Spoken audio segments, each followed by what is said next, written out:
All right, so we have Dan and Emma with us today. Dan, you're an influential BJJ player with lots of experience as a coach, as well as a very high-level competitor. And you're also hosting your own podcast, the Raspberry Ape, not the Strawberry. We had an argument. I kept calling it the Strawberry. That's a rival podcast. We really don't get on very well. Right. And we've got Emma, and Emma has been on the BJJ scene for a long time. She's a very regular competitor. She's working in a gym, and she has a lot of insight into different people's perspective. And what we love about Emma is that she's quite vocal on the underground, something that many other women want to do as well.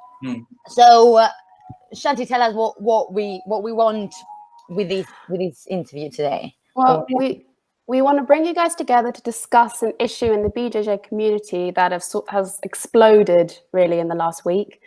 We're not talking about the alleged incident with Della Riva or the accusation of excluding women at his gym. We're just talking about the wider issue of sexism and discrimination within the community, which is also prevalent in all of our culture, but just mostly we're talking about the BJJ community here.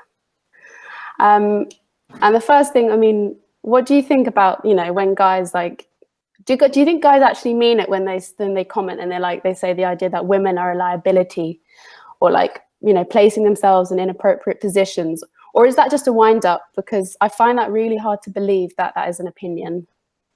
Emma, you want to go first? Yeah, go on then. I think the men who feel the need to say those things must actually genuinely believe it. They must to bother to make a comment like that on a post or a YouTube video, whatever it is, and to want to be public about it. They must have some kind of deep-rooted problem that causes them to say that, because I can't imagine, of all the amazing guys that I've trained with at different gyms, I can't imagine them saying that, try and wind us up, because they recognize how difficult it is to be a woman in jiu-jitsu, and to be a woman generally, because we deal with so much sexism and misogyny. So I feel like if men are bothering to say things like that, they must have a genuine problem. And it definitely is a minority, but that minority is there. And that's my take on those sorts of comments.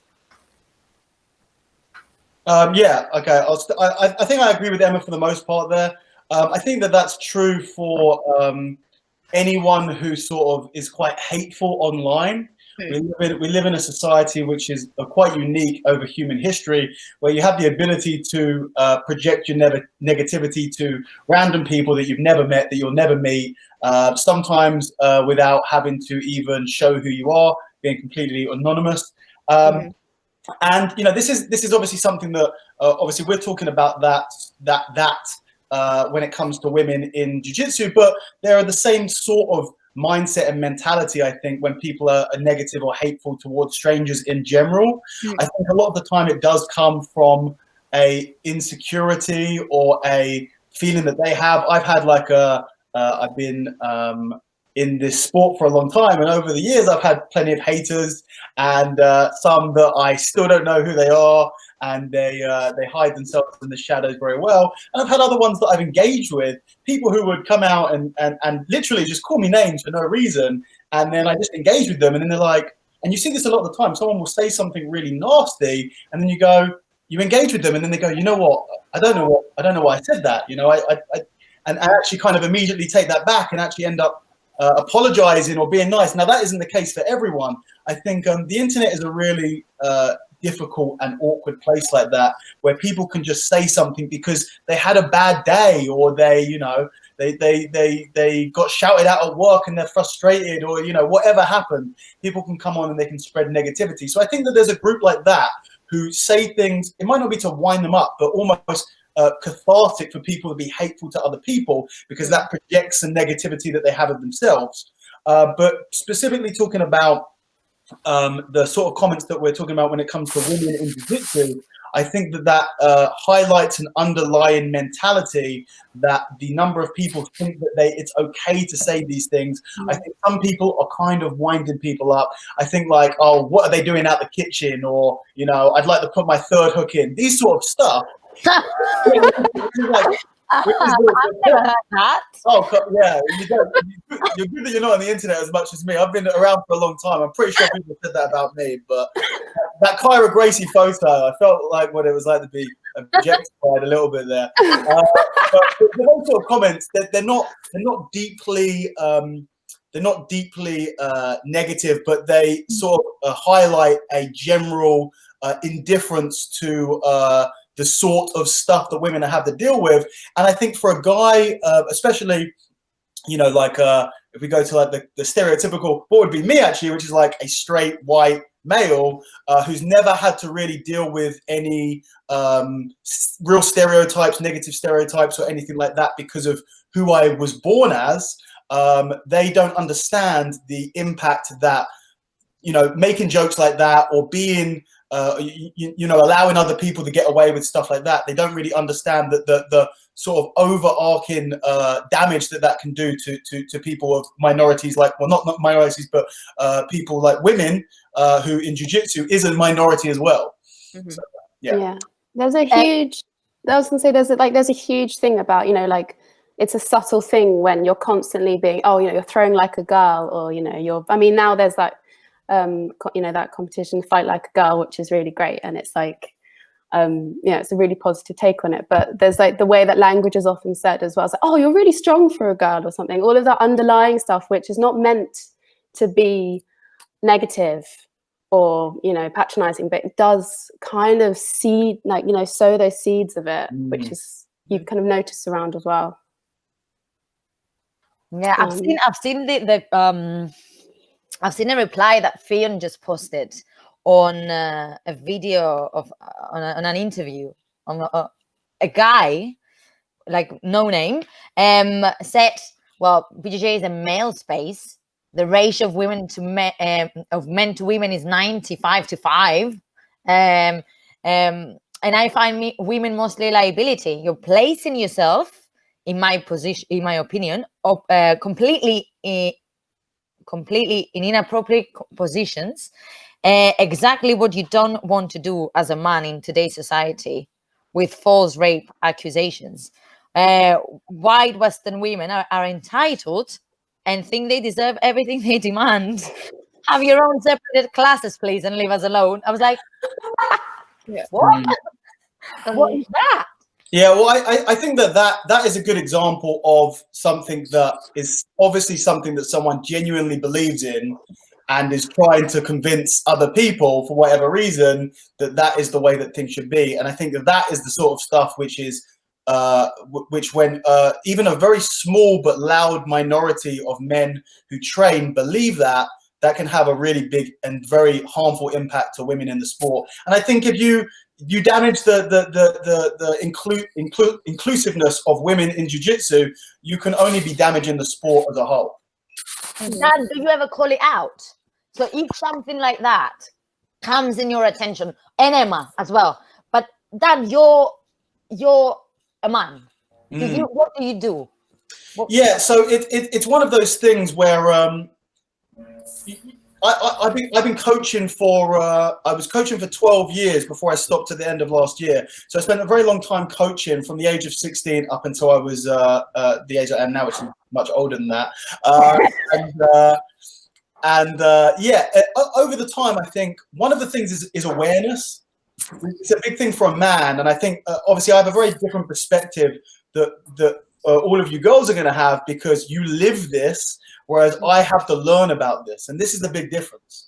So I think for a long time, and I think this is probably a problem that a lot of men have in general, they don't realize that they have a problem. A lot of men claim that they don't see sexism, or they don't see racism, or they don't see homophobia in the sport because they aren't the subject of those things. Whereas when you actually talk to people of minorities or LGBT, whatever, or women, you actually find out that it's very rampant in the sport. And I think that the other problem that you have with men is that it's a painful truth for a lot of men that these things exist when you don't experience it. So for me, and that's kind of another bigger subject, but going back to the question, which was, it's something that I had to become more aware of as I was coaching, and sort of try and check myself at different times when maybe I missed something. Maybe, like, I've definitely said stuff in the past, and I think that's like an important thing, and like, I'm not too big to admit that, where I've looked back and been really ashamed of the way that I've acted. And that's okay, as long as you realize that and you change moving forward. And I think that's the problem with a lot of guys, is they don't have that growth mindset, whether it comes to anything, but especially to how you treat other people. And if you do something bad, that's fine, as long as you change and you don't sort of bury your head in the sand. Yeah, and I think what you sort of drawn on there is the idea of being able to relate to something. And so if you've never been the subject of discrimination, say within jiu-jitsu, it's really hard to recognize like microaggressions and things like that, rather than, you know, outright racism or sexism or homophobia or transphobia. Being the recipient of constant microaggressions is going to be really hard to recognize if you can't relate to it. Now, I would never want to conflate being sort of the recipient of sexist microaggressions with being the recipient of racist microaggressions. But I do think being able to relate to being the recipient of any microaggressions helps you to recognize them. And so it is, I would say it is a lot harder for white, straight, cisgendered males to recognize those things and maybe recognize it in their own behavior. And that's something that where we do need to be, I don't want to say patient with people, because, you know, it's not okay to behave in that way, but it's where we need to say, okay, it is harder for those men to relate to those things, and so they need to kind of listen a little bit harder, like Dan's saying, and recognize where maybe they've done wrong, and that's fine, because they can move forward with a more enlightened outlook, I suppose. Yeah, I agree. I think you're absolutely correct. And the problem that you kind of highlighted there, the problem is that who's going to bring that awareness to the individual, you know? So, for example, we go back to talking about me personally coaching. I've been coaching for a very long time. I definitely find that different environments, different gyms have really a massive spectrum of the percentage of women that represent the students at that gym. As well as teaching at Mill Hill for 12 years, I've done literally hundreds of seminars at hundreds of different gyms around the country, around Europe and around the world. And it's incredible the difference where I might go to one gym and there are 40 guys in the seminar and 0 women, and I'll go to another gym and there are 40 people in the seminar and 15 women, which is unbelievable, where you think that there are definitely, and for whatever reason, it might just be something to do with that area, but you've got to think there's definitely something to do with the environment or the guys or the instructors there, which is meaning that there's one gym where it's not 95% men, it's 100% men, and there's another gym where it's 60% men. It's going to be very difficult, I think. So for me personally, when I was teaching my no-gi program at Mill Hill for about a year and a half, I had 0 women who were my students. And I even took to Facebook, and because we still had women doing the gi classes, and I took to Facebook and sort of and had this huge discussion, sort of open thread about women wanting to do gi versus no gi, because I didn't understand why I didn't have any women training. And then I had one girl started training with us, and that sort of snowballed into, by the time that I left, I think there were 10 girls on the mat. The day that I left, which I felt like was a big achievement, because you feel like you're actually, okay, well, it's not something that I'm doing wrong.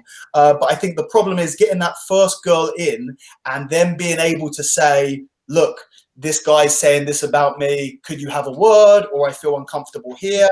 And I think it's very difficult if you don't have that one person, and very rarely is it going to be a guy to tell you, I think that there's something a little bit dodgy going on here. You may want to look at this. You may want to change your behavior a little bit. So it takes sort of a few very brave men or women. Generally, it's going to be women, because guys very often will not bother trying to change something that doesn't directly affect them, but to have one or two women come in and check you on it a little bit, open your eyes and become a little bit more aware so you can change your behavior. And like Emma said, start realizing, you know, if a guy walks into my class and says, something overtly sexist, then obviously that's going to be something that I'm going to deal with directly. But like Emma said, it's not and I think if guys just look for the obvious, then they're going to say that there's no problem. Where in reality, it's very small things. It's he is really aggressive, or he will skip me when we do King of the Hill. He'll walk past me every single time. And I think you have to deal with those on a case-by-case basis, but you have to be aware of it, which isn't that easy for a lot of guys. So I think it's very important that guys actually, if you think that you are not sexist in any way, what have you done to educate yourself so you would know if you were? And I think that's the big question. Definitely. Yeah, it's a very good way of looking at it. And so in terms of like changing this sort of pattern, because obviously like you set the tone as the coach, you set the environment and lead by example, like really. Is there anything that you think are good strategies or ways of promoting that kind of, I mean, did you actually change anything about your gym environment to get that one girl to come in, or was it just a chance?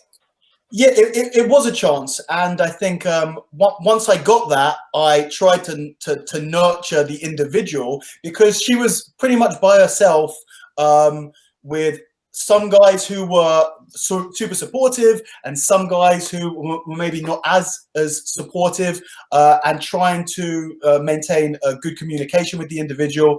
I think with especially if you don't so we don't have we didn't have any women coaches, so I think that's a really difficult situation. And again, this is stuff that a guy just won't even think about unless they, one, are told to think about it, and two, are open enough to actually do that.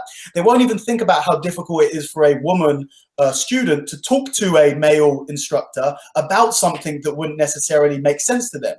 So trying to have really open and non-judgmental communication with individuals, and then when they feel safe, when they bring a friend in, and it really does feel like it's a snowball effect, and you end up creating a more welcoming space for women when a new woman comes through the door. And that was pretty much how it went. We had one woman for about 6 months to a year, just the one. She brought a friend, then another girl walked off the street, and instead of being confronted by 40 guys on the mat and no women and thinking, well, this quite obviously isn't a place for me, she walks in and sees 2 girls beating up the guys and thinks, okay, this could be fantastic. Then you have 3, and the next one walks in and sees 3 women on the mat.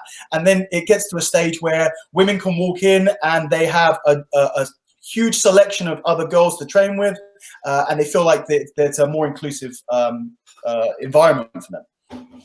Yeah, definitely. For me, like the best environments I've trained in for women was at CF24, which obviously was kind of co-founded by a woman, and she just happened to be one of the best in the world, as it turned out.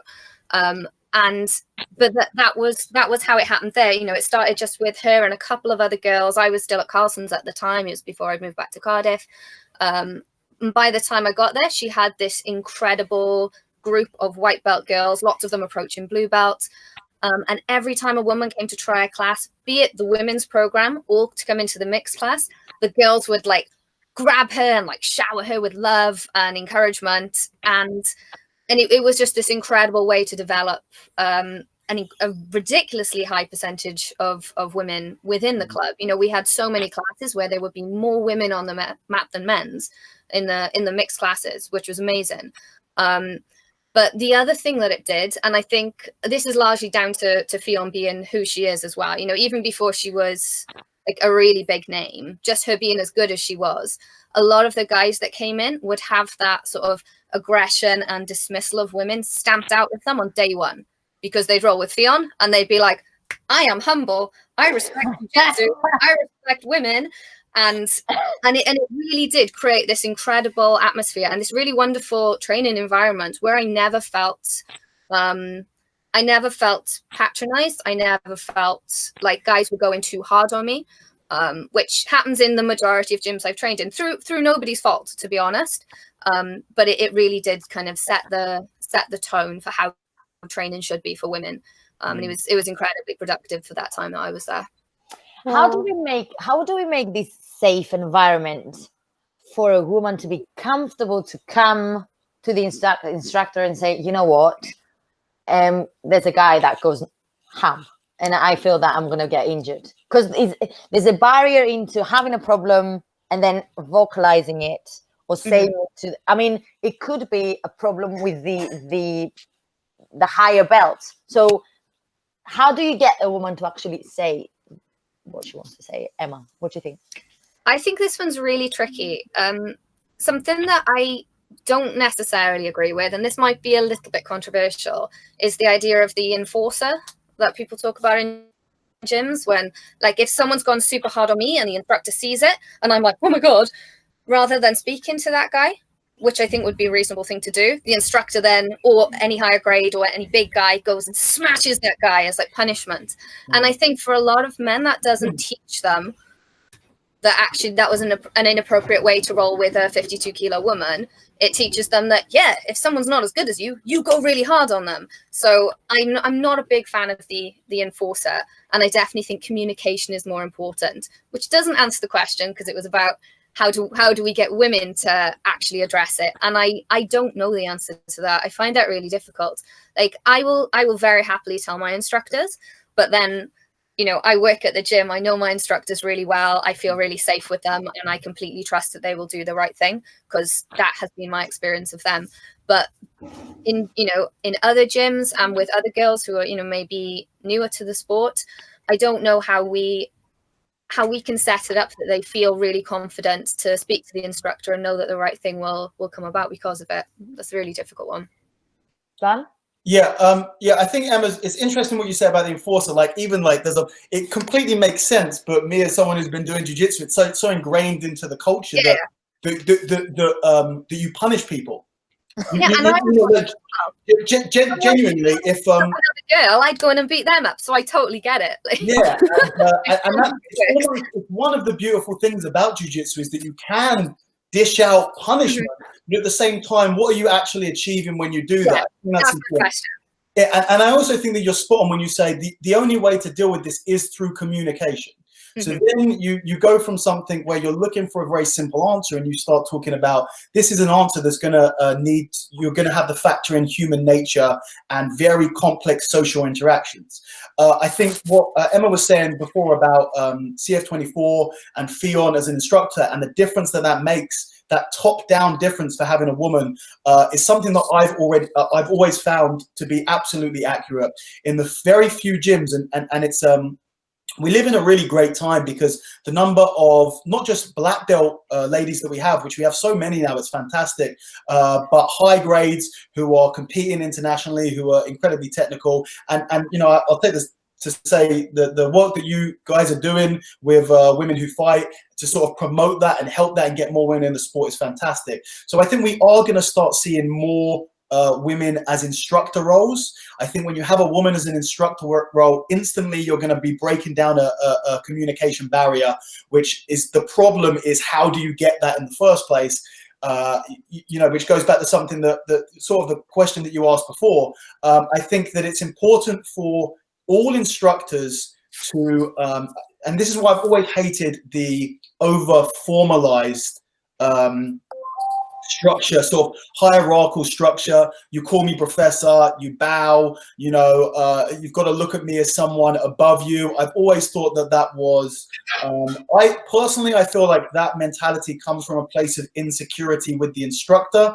If you are secure in yourself, you shouldn't have to have other people worship you without sort of, you know, if you're awesome on the mat, people will respect you. You don't have to worry about sort of generating an environment where that's the thing that you have to do. So I think that the big problem you have is if you, as an instructor, put yourself on a pedestal and expect people to look at you like that, they're not going to feel like they're able to communicate with you. So the first thing you have to do as an instructor, and this doesn't just apply to women, because plenty of men have issues. Men get, you know, it's obviously very different, but the fact that, you know, or people who are of color or people of the LGBT community, whatever, people are going to have issues. And you as an instructor, it's very important that you are an open individual, a sociable enough with all of your students that they are able, if they have a problem, to come and talk to you about it, regardless of whether you're a man, woman, or what else. So I think that's the first thing, is make sure that you're able to, that everyone feel, and I think, you know, if you have a one woman training with you or two women training you, check up on them. You know, send them a message. You know, don't make it seedy or anything, but send them like, how's everything going? Or check at the end of class, you're all right, and just check in on people, because sometimes someone's holding something back and they don't want to say anything. They don't feel like they can talk to you, and all you got to do is say, how was training? You know, how's training going? How do you feel? You know, stuff like that. Or, you know, if you want to do it another way, if that's not your style, sending out, which is stuff I've done in the past, sending out anonymous surveys to all my students.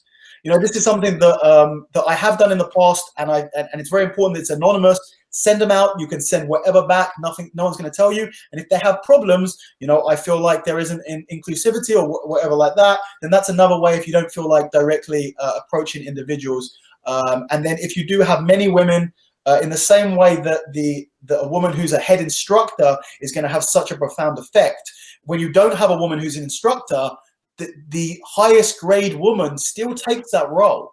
That is if you have a purple belt. So I had a purple belt in my class, and she was definitely the sort of the voice or the matriarch of the women's side of the gym. And if she would come to me with problems that some of the other women were having, you know, so then you don't maybe need to have communicate with everyone. As long as you have a communication with one of the women that you have there, it really bridges that gap a lot easier, I think. Mm-hmm. That's very interesting. So do you think, what do you think of the idea that about women's classes that has been coming up a little bit, that why do we need women's classes? We might as well have men's classes. The statement was like, it's sexist to have women's only classes. So, address that. This is something I've wondered for since I've been doing jiu-jitsu, to be honest. So, like, when I first started, there are a couple of girls that trained on and off. I was often the only woman in the class, but only because of the number of classes I went to every week. You know, there were lots of other women at the club. And then when I started going to Swansea, obviously Fionn was there. And so we didn't have any sort of women-only classes at all there. Then I trained for 2 years in Kent, where I was in a very male-dominated environment. There were very rarely other women on the mat with me. And then it was only when I went back to Cardiff, I'm not there now, and trained in Fionn's women-only class that I saw the real value of women-only classes. And I think it's that idea of equity, where it's, you know, when men say, if you have women-only classes, we can have men-only classes. There isn't a need for those. There isn't a need for a space for men to feel safe, you know, because women are so intimidated, and it doesn't work that way around. Whereas for new women coming to jiu-jitsu, like, and as a person who deals with all the Carlson Gracie emails, I get so many women emailing asking, can I come to the women's class first? I'm like, yes, of course you can. And that's the idea with our women's class, is that they can come in and not be confronted with a room of 40 huge men, lots of them who haven't had the kind of aggression wiped out of them yet because they're also new. And instead they can come in and train with some girls, see how much fun we have, see the social side of it, as well as learning some really technical jiu-jitsu, I hope. And so I think there is that need for women's classes. Not for all women. Lots of us, you know, got into jiu-jitsu without it. But there is that need for the women who are otherwise intimidated. And also we are so much smaller. Jiu-jitsu is different for us. And yes, there are small guys who can train with us too, and that's amazing. But, you know, generally women are smaller than men. And so being able to train with someone our own size and strength is such a big advantage, which is so hard to come by within a mixed class. But more than anything, I think it's for not even the physical side of it, but just the idea of feeling safe, having, like Dan says, about having that kind of top dog of the women, somebody to talk to. It doesn't even have to be the top dog. It doesn't have to be the highest grade, but somebody who's vocal, somebody who's confident that other women can go to in that safe space, you know, somewhere that's not just the changing rooms on sort of class changeover, if that makes sense. But I can see why, you know, men get offended straight away. It's like, women only class, but we can't have men only classes. And it's that immediate defensive thing that people do, isn't it, when they're excluded from something. So I can understand why men have that reaction, but when you really think about, is there a need for men only classes? What would be the incentive there? I don't know if Dan has any thoughts on an incentive for men only classes. Look, I agree with almost everything that you're saying, Emma, but I have to disagree on one thing. And the one thing that I disagree on is you saying that you understand why men feel offended by the idea of women's classes. It's completely ridiculous. It's completely ludicrous. It makes no sense. I don't understand why any guys would have a problem. It literally doesn't affect them. They don't have to. They don't have to go and watch it. They don't have to hear about it. It's got nothing to do with them. The idea, and you know, like you're saying, we can't have men's only classes. Most jiu-jitsu classes are men's only classes. Exactly. To turn a normal jiu-jitsu class into a men's only jiu-jitsu class, you usually have to remove 0 to 3 people from that class. You know? Whereas it's just absolutely crazy. There's no way. I genuinely don't believe. And this stuff like some of the messages that, because I saw it as well, that Theon was posting about guys saying that women should have their own classes, they're a liability. How affected are these men by a couple of women's in their classes every single? I just don't see how it can affect a man to that degree. It makes no sense to me. Dan, in the underground, in the UK BJJ underground, I've seen comments saying, well, men will be more focused if it's men only classes, and what about religion, and then we can go as hard as we want. What are your thoughts? So the people who say that are saying things they don't actually mean that.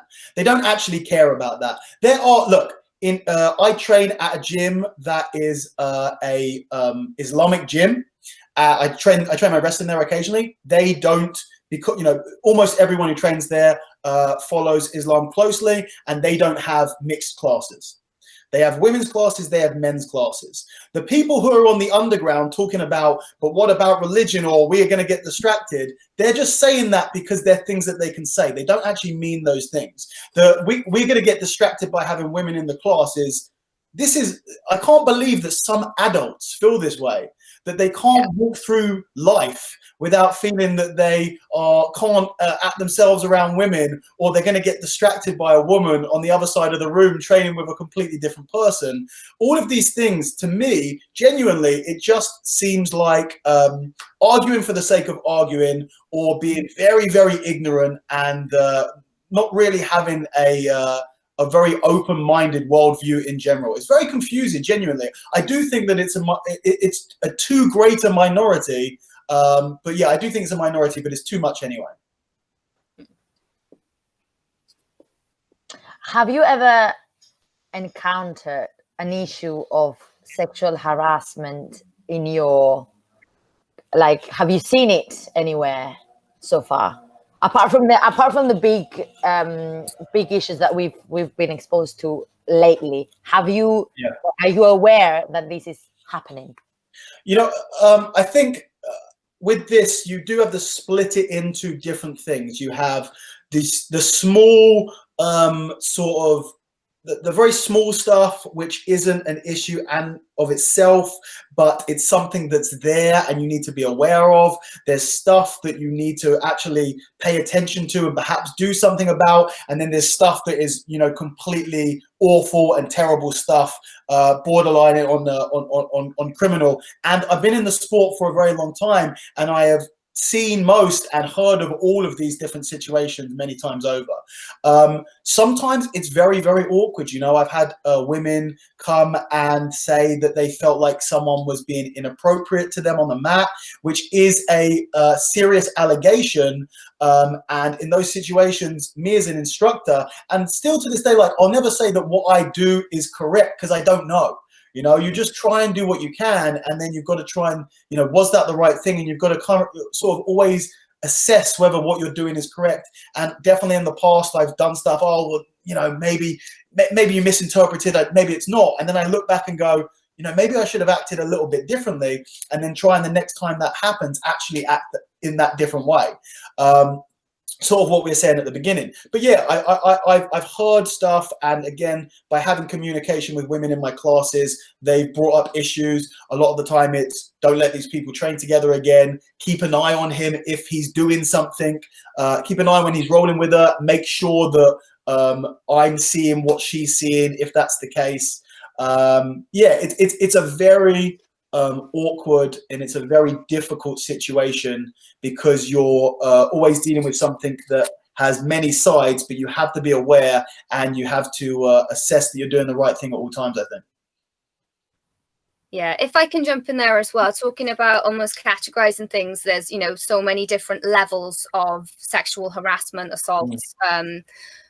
So I trained at one gym for a brief period, I won't name it, and I've trained at so many gyms that you couldn't work it out unless I do a really good impression of the people involved.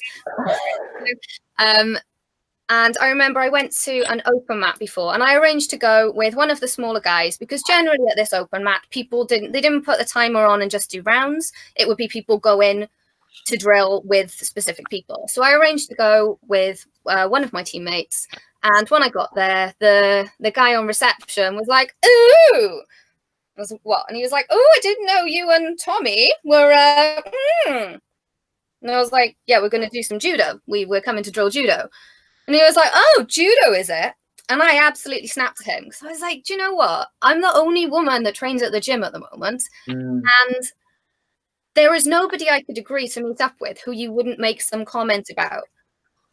And even though that's banter, that, you know, that's just the way they are in some gyms. And I was like, do you know, why do I have to deal with this all the time? And I just remember that was one occasion where I particularly snapped. But on a few other occasions, I was rolling with someone who happened to be an instructor at the time. And he was on my back, could have gone for the choke, was controlling both my hands, one with his hand, one with his foot. And he started tickling me, like just below my bra line. And I was like, "Stop it."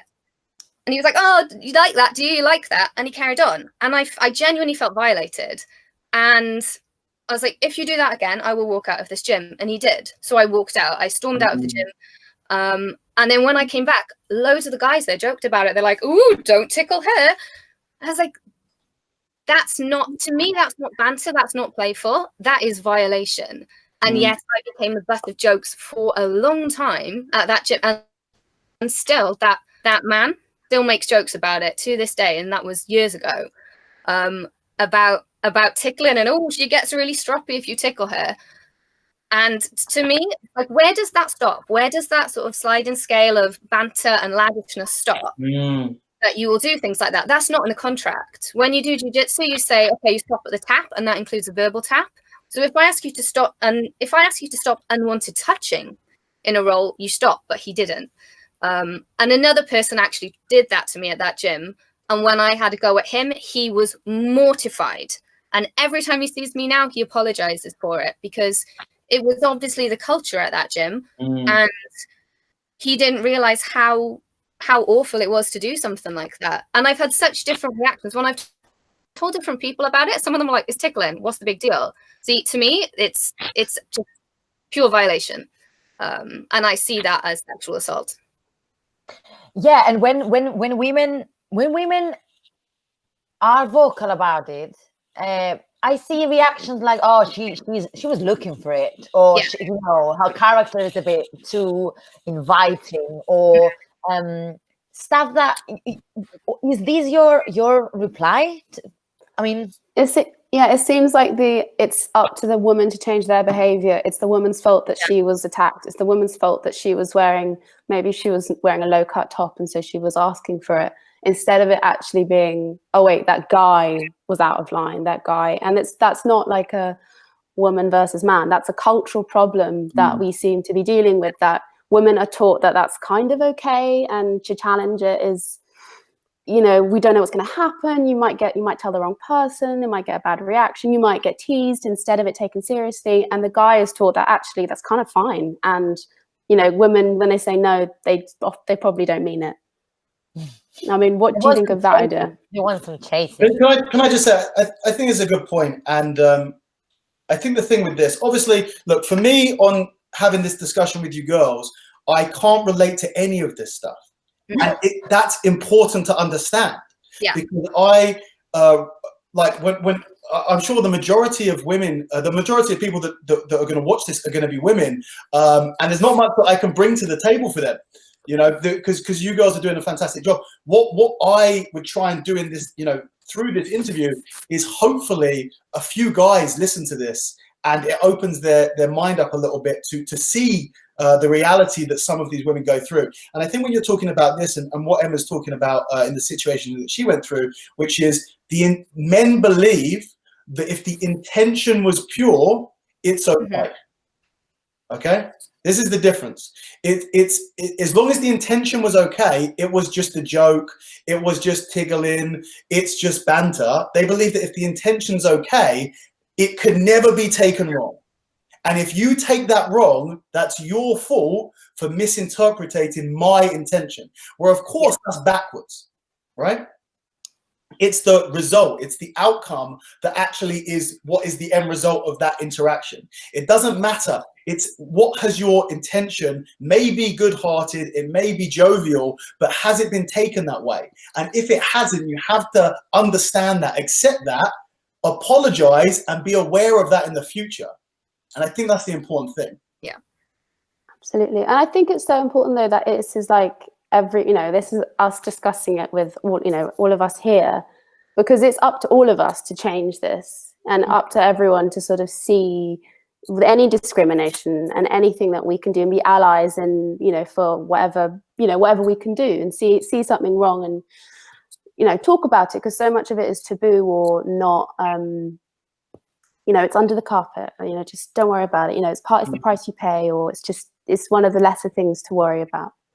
Dan, when we raise issues like that and we try to reach the male audience, because it's very nice to talk about it with women. Yeah. We understand each other, but what we need to really do is get into the male audience, right?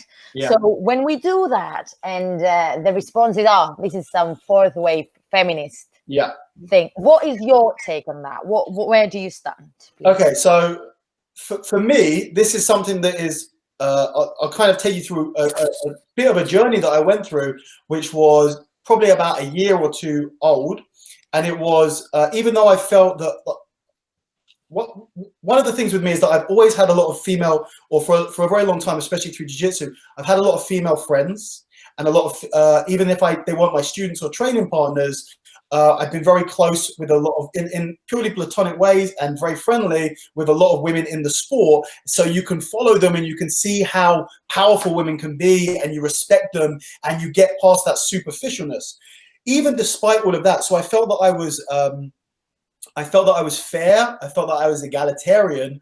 And then one of the students that I had before I left, she, who was kind of self-identified as a pretty hardcore feminist, she asked me, "Are you feminist?" And I said no. And even though I believed in women's equality and fairness to women, I said no. And the reason that I said no is because of that reason. I felt that what feminism meant today was, you know, burn the men, and we should just kill the men, and we can just rule the world by ourselves and all of that stuff, which of course it doesn't. The word feminism, despite what individuals may act in the name of feminism, feminism very simply means believing that women are equal and should be treated equal. So that sort of set me down a road to challenge myself and why I felt that way.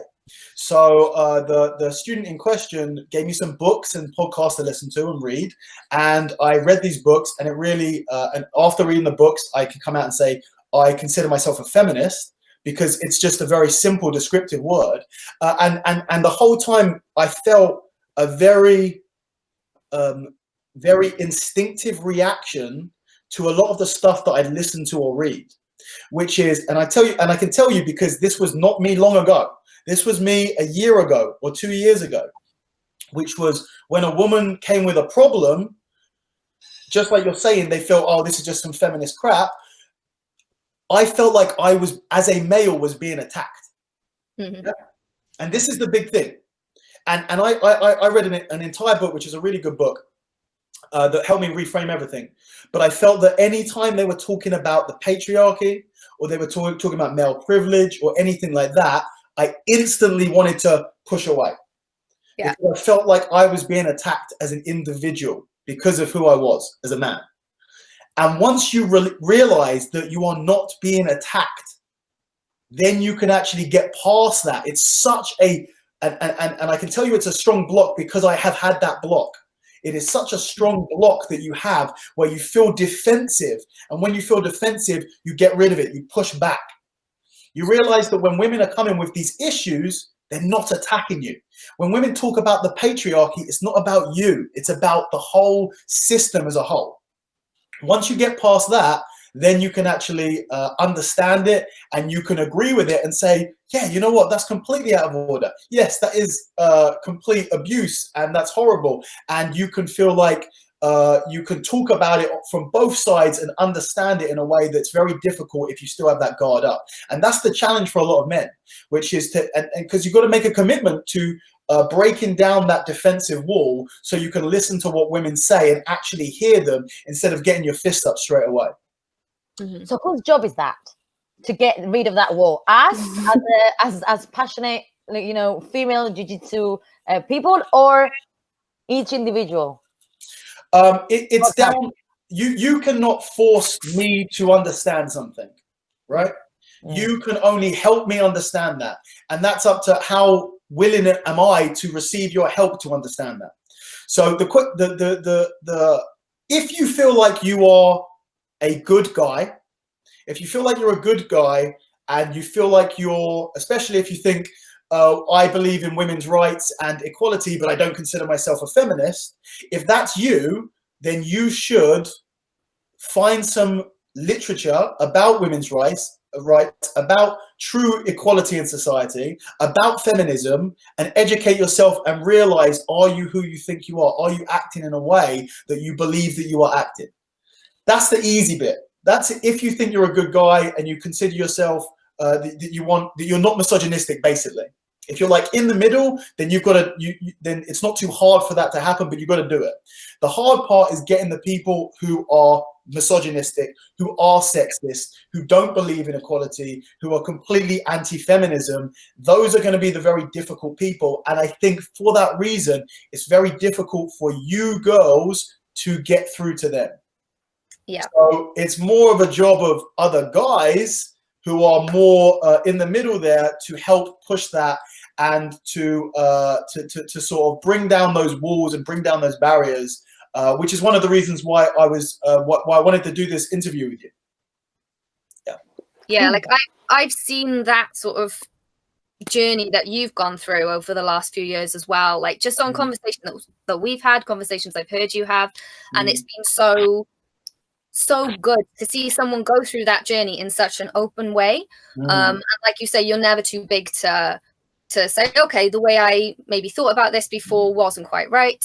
And it's almost like the textbook thing that men should be looking at as, you know, be more Daniel Strauss is what I'm saying. I'm not sure about that, but maybe Emma, you have been vocal and you're not afraid of calling someone out and saying, you know what, this is utter BS.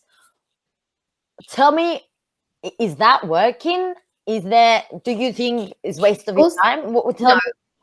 I set myself, I read a book on boundaries last year, and I set myself a self-boundary of not arguing with internet strangers. And then lockdown happened and the whole world was upside down and all my self-boundaries went out the window. Like I used to not have Wi-Fi on my boat. I live on a boat, for anyone who doesn't know that. And obviously lockdown happened. I was like, I can't communicate with anyone without the internet. So I had to get the internet. And I was like, oh, I'm going to be on my phone all day, but that's good for my mental health because otherwise I'll feel really lonely. And then being on the internet more led me to, and I've always kind of steered away from politics, which I think is a terrible thing to say online. And then in lockdown, I was like, oh, do you know what? Screw it. I'm going to say what I think. And I will admit, and I really hate this, but I feel confident to say stuff on the underground because I know I have the backing of some people who other people will not argue with. I won't name who those people are, but I know I have that backing. And I hate that because they're men. And I feel confident to say it myself. But it doesn't help. It hasn't been helping. It doesn't make me feel good to have guys tell me to go. Can I swear on here? Yeah. Yeah, I've been told to go fuck myself in the last week. Had some really aggressive messages sent to me by underground people. But they're people who are, when Dan was saying about they feel attacked by the word feminism, they feel attacked by the word patriarchy, they feel attacked by the suggestion that there's sexism or any form of discrimination in jiu-jitsu. And so I've seen the same men, and you see the pattern of it. First of all, it was something was posted about discrimination, and they were like, why bring politics onto the mats? There's no discrimination in jiu-jitsu. And I think this was probably about Black Lives Matter rather than sexism, actually. Yeah. They were like, but jiu-jitsu is a place where everyone is welcome. The dojo is the place where people are most equal. And people bit back and said, well, no, actually, women don't always feel entirely equally treated, nor do people of certain ethnicities. And they were like, no, I don't want to hear it. And they pushed back further and further. And then you had... obviously, we won't go into details on the Claudia situation, but there was that. And their immediate reaction was, women are liars. And then there was De La Riva kicking people out of his gym. Again, don't know the details on it. Doesn't matter whether it's true or not. But those people's reaction was, so he can do whatever he wants. And we're like, well, hang on. If he could do whatever he wants, regardless of whether he has or not, where do you stop that? Like, what about women in the UK? What if a coach kicked them out? And they were like, well, try choosing a coach who's not sexist. And we're like, what if sexism is prevalent and sexism is actually there systemically in every gym because it's, part of the society we live in? And they were like, oh, well, if you don't like it, don't do jiu-jitsu. So they went from these very same people, and I watched them. They went from don't bring politics into jiu-jitsu, everyone is welcome, to if you don't like sexism, don't do the sport. and that all comes from them seeing it as an attack on themselves. At least that's my interpretation of it, rather than saying, oh, okay, there might be an issue here. Am I part of it? Does it happen in my gym? Can I look at it more objectively? And just watching those, it's a specific group of people, and you can watch their kind of their journey of closed-mindedness on the underground go from that to that. And it's really sad to see, actually. But arguing with them has not helped, I will confirm. I think I publicly announced my retirement. No! If I do it, I think that's really interesting. I mean, you covered a lot of stuff there, and talking about like we are all equal on the mat. I love that idea that you go in and you've got. You're treated, you've got a gi on, doesn't matter your class, it doesn't matter. It's not supposed to matter your color, your sex, it doesn't matter. And that's lovely. And I think there are places which, exude that. But what do you think of that idea that people are pushing, going, no, we are equal? Like can you talk a bit more about that? Me or Dan? Start with you, Emma. I think that seeing things like the underground and seeing how many people hold such awful views makes me fearful, not necessarily in our gym, but for women on the mat and minorities generally, minorities within jiu-jitsu, I mean, that there are these people who do not care. There are the people who will make sexual comments about YouTube videos of Fion teaching and instructional. And those people, they train. All right, maybe they're not high-level competitors. They might not be big names, but they are on the mats with us. They are on the mats with women somewhere. The fact that those people are there really does concern me, because even though you might not see blatant sexism or racism or any of those things on the mat, you always have the more micro versions of those things. And there are people with those attitudes rolling with us. And if those people are there, then, those systems are there. And that's not okay. Daniel. Yeah, I completely agree with Emma, and I think it's interesting. Quite a few things that she said. Yeah, so the idea of being equal on the mat, and this idea that, firstly, all of the arguments that all of the things that Emma's commenting on and feeling like she's not getting very far with a lot of people, all of these things are, they're coming from people who don't know what it's like to be in that situation. It really blows my mind when a guy says there's no sexism on the mat. But how do you know? Exactly. How could you possibly have any idea? Like the stupidity that you must have to think that you can say whether there's discrimination based on gender on the mat, because it wouldn't be against you. When a white person says that racism doesn't exist, you know, when a straight person says that homophobia doesn't exist, you don't stand on grounds where you are able to comment on these things. You have, and again, it comes from that defensiveness. They go, well, because I can't comment, it's an attack on me if I allow it to continue. So that's the first thing. The idea that a man can say that there's no sexism on the mats is just ridiculous. Secondly, you're talking about the idea that the mats is a utopia where you step on the mat and your class doesn't matter, your gender doesn't matter, your sexuality doesn't matter.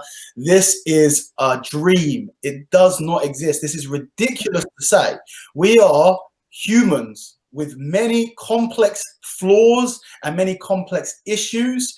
The reality is that the mat is for some people, and again, this is for your, not super small, so like an average size guy, because people like, very small guys have an awful time on the mat sometimes. They get crap beaten out of them by some big roid heads, and the roid heads, well, it's great on the mat, there's no politics here, but poor guy can't go to work the next day.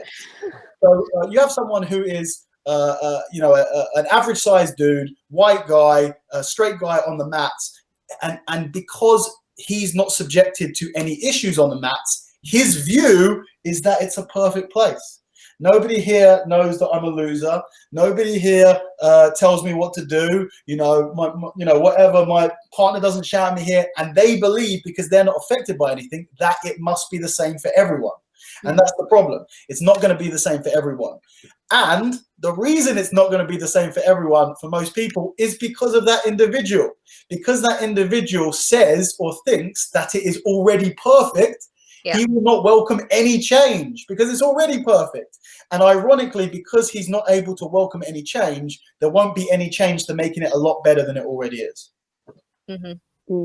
Yeah, those sorts of men making the comments online in the last few weeks with Roll the Same, with Women Who Fight, with Black Lives Matter, and there's people going, why are you trying to ruin something that's so good? We're not trying to ruin anything. We're trying to bring parity. We're trying to bring it up to this utopia that you describe. And they're like, no, it's a utopia. Don't ruin our utopia. It's like, well, it's clearly not if we're trying to achieve equality within your utopia.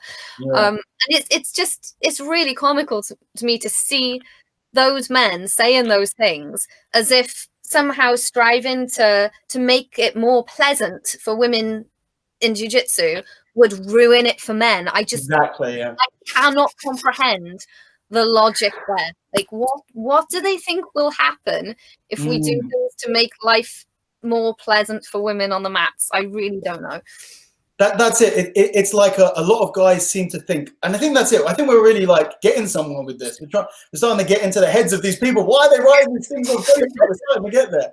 The guys that believe that it's already perfect are scared of change because they believe that change would come at the compromise of their space, at the compromise of their enjoyment or their utopia.